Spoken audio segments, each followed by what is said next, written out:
Still broadcasting from the Civic Cypher Studios, this is the QR code where we share perspectives, seek understanding, and shape outcomes. I'm your host, Ramses Ja. Big shout out to Q Ward, who is sitting on the other side of the glass, but have no fear.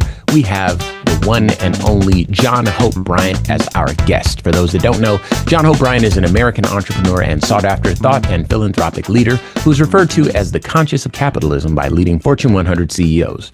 Bryant is the founder, chairman, and chief executive officer of Operation Hope Incorporated, the largest not-for-profit and best-in-class provider of financial literacy, financial inclusion, and economic empowerment tools and services in the United States for youth and adults. Operation Hope is working to level the opportunity playing field, connecting communities to the private sector through inclusive capitalism at scale. He is the author, he is a public speaker, and he constantly goes viral for his takes and his thoughts on the status of Black America, particularly insofar as economics are concerned. And he is our guest today. Right now, we're jumping into the second part of our conversation. And so without further ado, the one and only John Hope Bryant. So you mentioned something, and I think you went into detail, but I was going to ask you to expound specifically on the statement, Trump unified Black people. Effectually, that is what you said. And I like that because in a lot of conversations that I've been in since the last election, there's been this narrative that was well chronicled by the right. This is my opinion here. This is narrative that was well chronicled. I'll take the pin off because this is the comment you're saying now. I can't attribute it to my nonprofit. I got to take the pin off. It's just fair enough. And I don't want to get anybody in any trouble. John Bryant talking now. Well, okay, good, because you are one of the great leaders of our time, and a hero to me, to Q, to Chris Thompson, to all of us here on the show.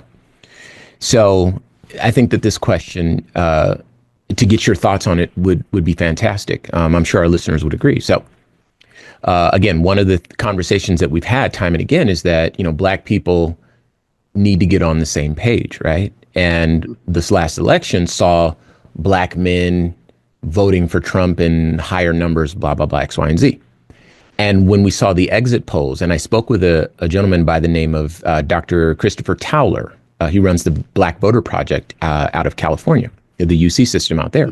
And so he has a huge sample size of Black voters, and he monitors trends.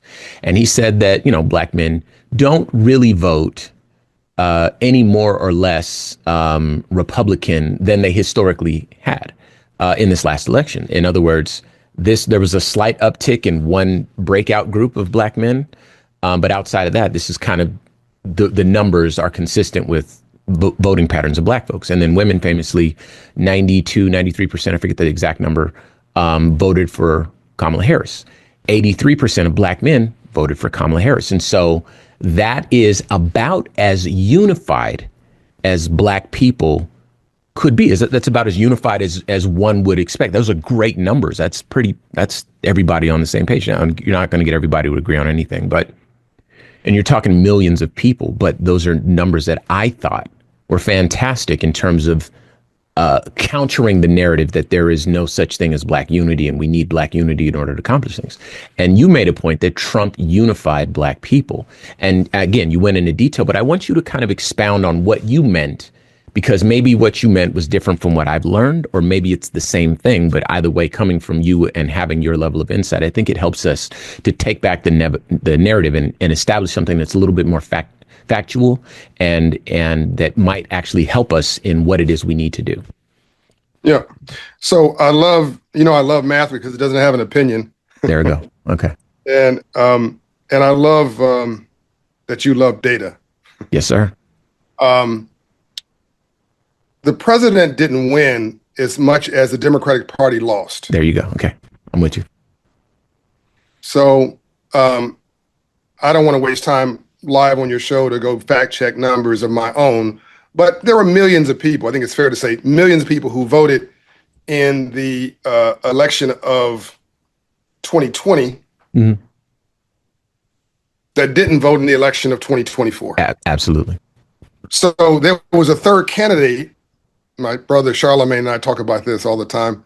There was a third candidate. Okay. There was a Republican, there was a Democrat, and there was the couch. The couch won. There were people who were just uncomfortable, whatever reason, uninspired, whatever it is, including Black people, who thought that they were, I don't know, some protest statement that was harmless. They thought. I don't know why they thought that. And so when you have an incremental, this is the power of math, an incremental uptick of Black men going Republican, a slight uptick. All you need is a slight uptick. Yeah, that's slight uptick of a large uptick of white men because they felt emasculated in the last 4 years, 6 years, tied to a number of things going on in society. Like blame you now, you prove yourself, prove it ain't true later. So a lot of white men felt emasculated. I'm not saying it's right or wrong. I'm saying that's the way they felt. Sure. Hispanic men have always been culturally inclined to believe that a man should be running things in the household. That's just cultural in a lot of Latin and Latino communities. Black men never trusted the government in the first place. Okay, rightfully so. And saw a capitalist, somebody they thought was a capitalist, running things. And according to some people who weren't well informed, those Black men said, "Well, I got a check from this dude with his name on it. Very good. So I want another check," not realizing that money didn't come from him. In fact, he voted against it. Yeah. He held it up so he could put his name on the check. Yeah, to take credit for it. He was against it until he was for it. There it is. But for people who are not tracking all the details, he's a businessman. He talks tough. He seems a little gangster. He gave me a check. I'm voting for him. Government didn't help me nothing. Maybe I get paid. Maybe at least I will get some money. So you start looking at incremental groups. Poor whites. Finally, we're going to get. By the way, they were rightly so upset for the last 50 years because the Industrial Revolution walked away from them with a high school education in 1970. You could get a car, a pickup truck, a boat, or a vacation home in the mountains, working a factory job. Yeah. That's gone.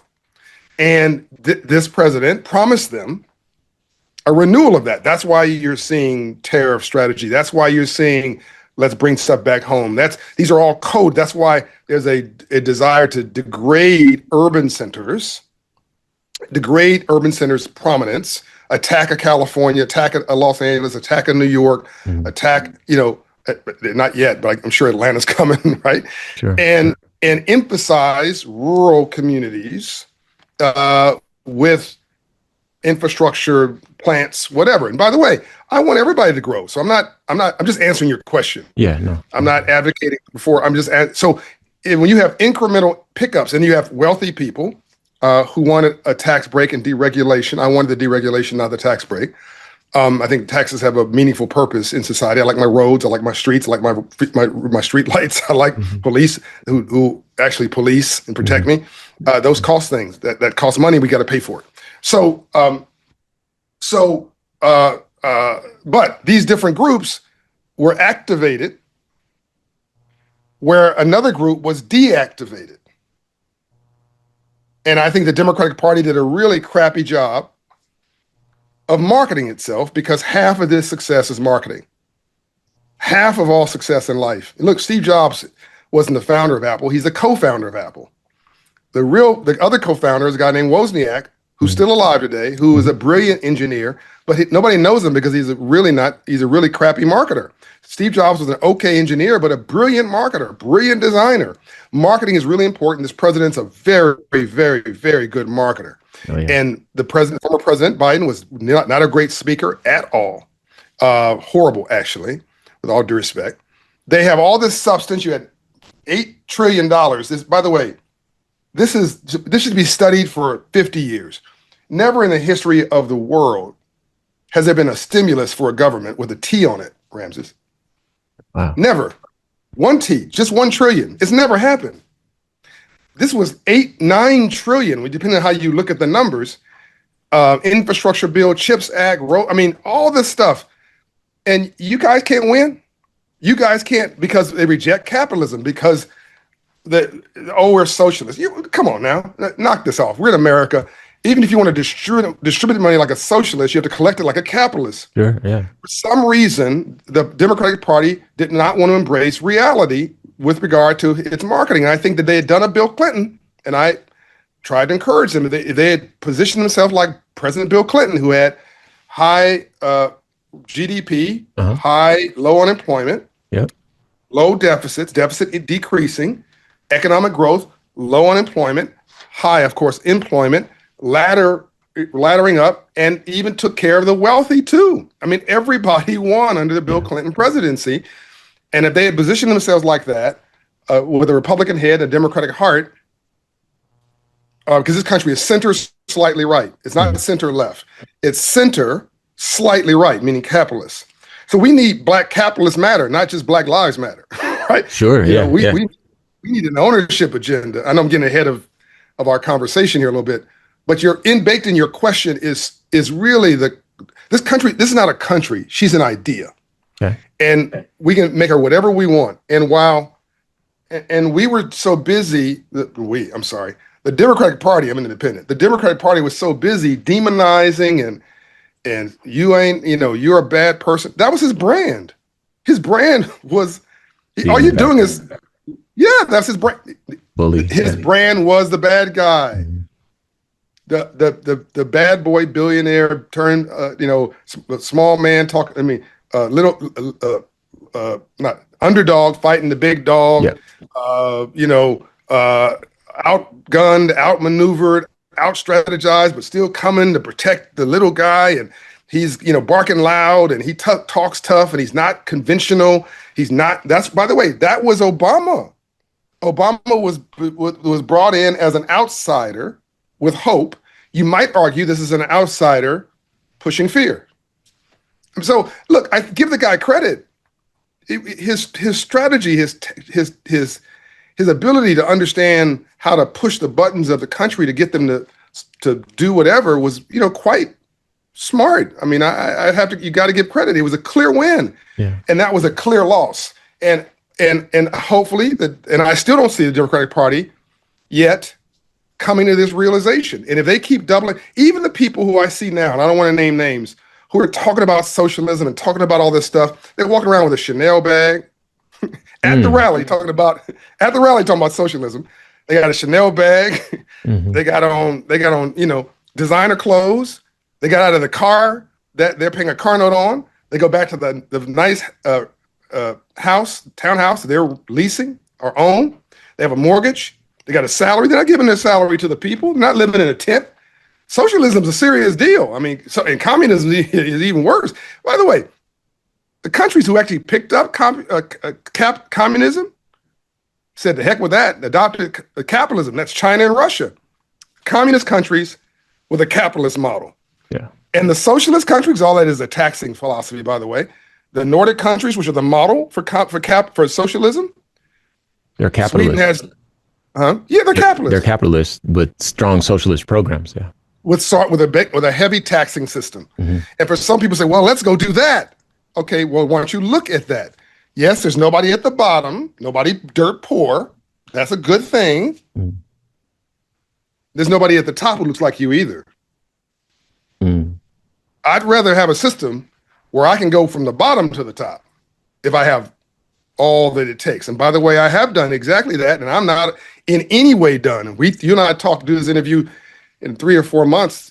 I'll have another announcement coming for you around real estate. I'm not done at all. I will start bigger in this new venture. I ended with the last one, and only in America is that possible. I couldn't be me in Russia. I couldn't be me in France. I couldn't be me in Germany. I couldn't be me in certainly China. I mean, you name the country in the world. There is no me to go from the bottom to the top 0.01% legally. Fair point. So how about this? You are a person who has a very keen mind insofar as business is concerned. Obviously, you're able to break out the benefits and drawbacks to capitalism and socialism and all these economic models. Where a lot of people are just they're just kind of born and this is what it is and they do their best, right? And societies need to have a place for those people too. Some people, their ambitions lie beyond the scope of, business ventures and so forth. Some people seek personal fulfillment. Some people seek spiritual enlightenment, whatever, right? 100%. We're in 100% agreement. Yes. Now, once upon a time, you and I had a conversation about how there was, it wasn't about this, but this is a part of what I was able to infer from it. Based on the way that this society is stratified, there was a place for all of those people. They just enter the workforce and they work. But because of historical injustices, certain outcomes weren't being met equally by all races in this country. And there was a form of... Called racism. Yeah, there you go. But there was a form of, let's call it restorative economic justice that kind of took center stage within the past 5 years. It existed, but it existed since the late 80s, early 90s, I want to say, in the form of affirmative action. But in the last few years, it was called DEI. And you had such a potent conversation with me about diversity, equity, and inclusion. So you mentioned that from a purely business perspective, the future of the U.S. economy relied heavily on a diverse workforce. And now that those initiatives have been attacked and companies have rolled them back, how do those attacks affect these optimal outcomes? And I know you've given me a pathway to the answer, but I just want to hear your own words, because how does this feel to you? My answer is that the question was so good, it's going to require us to do a part 2 of this interview, which I'm happy to do. I'm happy to do soon, by the way. Sure, I got to leave soon to do an AI Ethics Council meeting, which, by the way, is part of what the next conversation we should be having, which is we need financial literacy and AI literacy. But let me answer this directly. When you're being run out of town, get in front of the crowd and make it like a parade. We just need to drop all the government stuff, drop all the aid, assume you're on your own. That's what I thought you'd say. Just knock it off, right? Just assume you're on your own. Assume nobody's going to help you. And now what? So people can go to Dream Forward, John Hope Bryant, search Dream Forward, John Hope Bryant, or Operation Hope, Dream Forward, and pull down the business plans. I'm not leaving you by yourself. Not you, our people. I'm not saying bootstrap yourself without shoelaces. I'm not giving you some philosophy as PhD and without PhD too. Go to Dream Forward, download the business plan for Black America. I wrote it. Download the one for Latino America. If you're mixed, if you're Puerto Rican, right? You're Black and Latino. There were more slaves in Latin America than there were in America, by the way. Download the Latino business plan. That's your brothers and sisters, by the way. Download, that's your cousins. Download the women's business plan, the Native American business plan. I wrote one for Africa. I wrote one for rural poor whites. Download it and read it. And what you'll find in all these business plans, consistent, no government. Very good. Now, in the Black business plan, we have, I'm just going to give you one example. Our credit score on average is 620 in Black America. Half of Black America have a credit score of 620. That means that half of us wake up in the morning, forget police brutality, forget what's going on in Washington, which we're obsessing about. We got the news on or whatever. We're obsessing about what this guy's doing in Washington 4 times a day. Why? Who cares? Go on about your business. Unless it directly affects you. I mean, just monitor it like you monitor anything and noise in the background. Go on about your business. They want you obsessed. They want you distracted. They want you to make them your full-time job. You're in their reality TV show. Charlamagne and I were just talking about this. Now all of us are in somebody else's reality TV show. We're just extras, right? But we're playing the role. Stop playing the role of a principal character in somebody else's reality TV show. Go on about your business. Get your credit score up. Forget all this other stuff. If you raise your credit score, so half of us are locked out of the free enterprise system. Can't get a decent car loan, can't get a mortgage to buy a house, forget about that. You can't get a small business loan below 700 credit score. It's risky credit. So you raise your credit score 100 points. If that's all we do, That's worth $750 billion over 20 years. And I've already told you our net worth is scheduled to be zero by 2053. We do nothing. Before this president, raise your credit score 100 points. Just do it. Go to your neighbors, go to your friends, go to fraternity. Make this the agenda of the frat parties, the frat meetings, the sorority meetings, the Links meetings, the 100 Black Men of America meetings, whatever. Make sure this is your church meetings. 20% of your meeting is, okay, everybody, pull out your phone. What's your credit score? How can I help you? How can I help you? Have you gone to Operation Hope yet? Have you got your financial coaching scholarship for $1,000 yet from the Black Information Network? Have you? Okay, all right. Let's get the credit score up. Do that. That's worth $750 billion over 20 years. Stop right there. If the government was going to give you reparations, which I don't think they're going to do, that's worth $300 to $600 billion maximum. They owe you 41 trillion. That's not that ain't never happening. Sure. Yeah. But 300, 600 billion if you have the support. And it's going to take you 10 years to get that, in my opinion. That's not even worth what the credit score is worth, yeah. Which you can do on your own. You then take the credit score, right? Now you buy a house because 44% of us on average own a home. The easiest way you build wealth in America is home ownership. Okay. That's why 75% of my white counterparts own a home. You buy a house, and if we just move the home ownership, brother, from 44% to 62%, I'm not talking about something revolutionary, just 8 decimal points. That's worth $800 billion. Now, let's just stop there. I've talked about AI at $1 trillion. I've talked about buying white businesses that are retiring for $1 trillion. I'm talking about just credit scores and home ownership. That's 1.6, give or take, trillion dollars of net worth. And all the jobs that comes out of, now I own a house. I have to hire a plumber. I have to hire a painter, a landscaper, somebody to cut my grass. I'm going to get a newspaper subscription. I'm going to go to Home Depot. The ripple effect, the utility bills, property taxes of improving your community. Yeah. Just lights up when you do those two things. So what I love about this is a radical movement of common sense. There's nothing I've said that is magical. And for people who are listening to this and still doubting it, they just say, oh, this can't be this easy. There's got to be something. John's missing something, or he's bamboozling me. No. Malcolm X said, you've been bamboozled. I talked to his daughter recently, Shabazz, last week. Nice lady, Ambassador Shabazz. Malcolm X says, you've been bamboozled. You've been tricked. You've been fooled. You've been hoodwinked. You've been run amok. You have been bamboozled, but by the system, by folks who want you to be confused. Now, this is like saying, why try God? People have asked me that. Why God, John? Because God cannot possibly mismanage and screw up your life worse than you have. Give him a shot.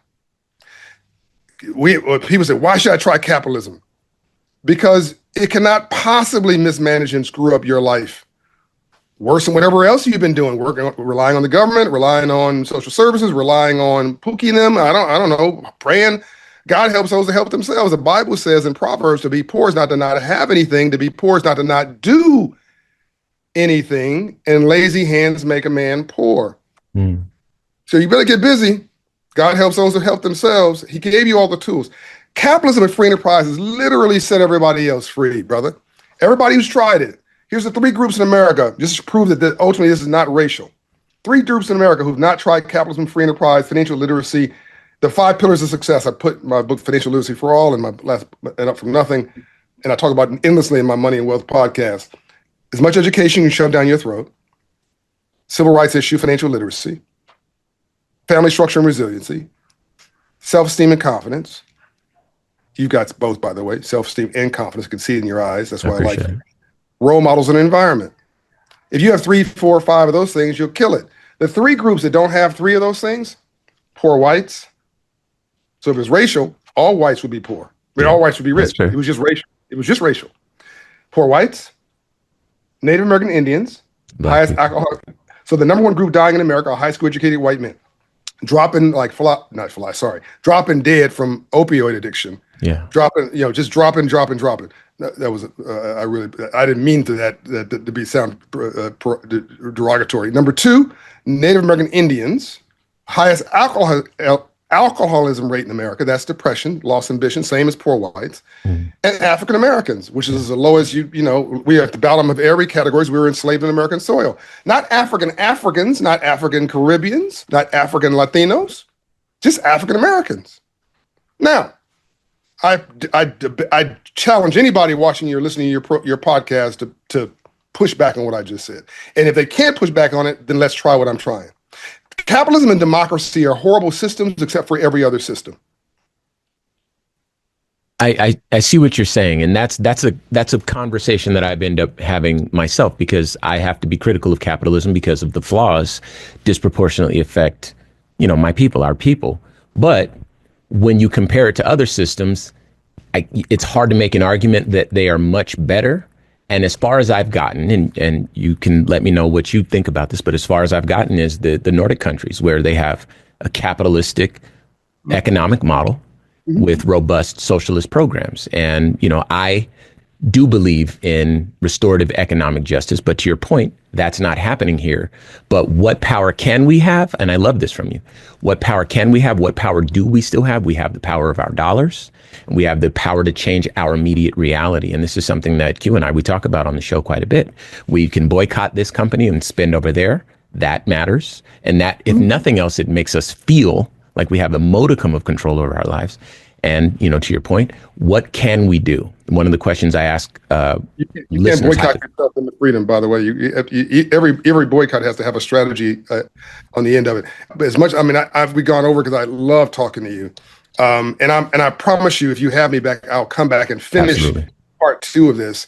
This is just an ongoing conversation. This is not like a movie premiere. I got a movie coming out. Let's talk about it. Okay, this is everything. This is the future of Black folks. Well, do me a favor before you jump. Drop your social media. Plug your book one more time. Plug your podcast, and then we'll get you back on another line with Chris in the near future. Yeah. So my podcast is top 100 for business on Apple and top 50 for entrepreneurship, I'm told. Congratulations. Thank you. And top 200 in every continent around the world. European, Asian, African, Latin American, Middle Eastern, et cetera. It's called Money and Wealth every week.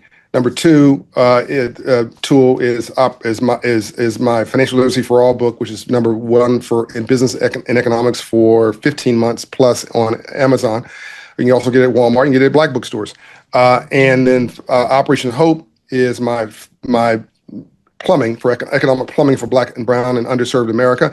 Go there and get a free financial coaching scholarship worth $1,000 in 12 months to use it to get your credit score up, your debt down, your savings up, so you become bank qualified, as we're the only nonprofit ever allowed to operate inside of a bank branch in U.S. history.